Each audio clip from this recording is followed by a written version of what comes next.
সকলকে জানাই শুভ পঞ্চমী। তো পঞ্চমীর দিন সকাল সকাল বাবুদের সুন্দর করে সিঙ্গার করেছে। অবশ্যই জানাবে সিঙ্গারটা কেমন হয়েছে।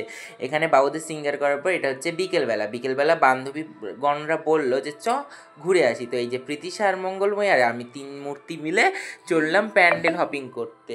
তো প্রথমে দেখলে একটা ঠাকুর দেখলাম, এটা দ্বিতীয় ঠাকুর। এরা দুজনে মিলে আমরা যা কাউতালি করছিলাম, মাঝে মধ্যে আমি ভিডিও করার কথাই ভুলে গেছিলাম। তো যাই হোক, তার মধ্যে যেটুকুনি ফুটেজ তুলতে পেরেছি। এই প্যান্ডেলটা একটা ভালো ইউনিক ছিল। ওই বারাসাতের মোটামুটি 4টে প্যান্ডেল দেখেছি এবং আমাদের স্কুলের সামনের প্যান্ডেলটা দেখে আমরা খেয়ে দিয়ে গোটু বাড়ি। এইটা হচ্ছে আমাদের স্কুলের সামনের প্যান্ডেলটা, অসাধারণ করেছিল। প্যান্ডেলটা দেখতেও যেমন সুন্দর হয়েছিল, তেমন দেখতে পাচ্ছ এখানে নাচুনিদের দেখে আমার মঙ্গলময়ীর কথাই মনে পড়েছিল, কারণ ও তো সবসময় এরকম তিরিং বিরিং করে নেচে বেড়ায়।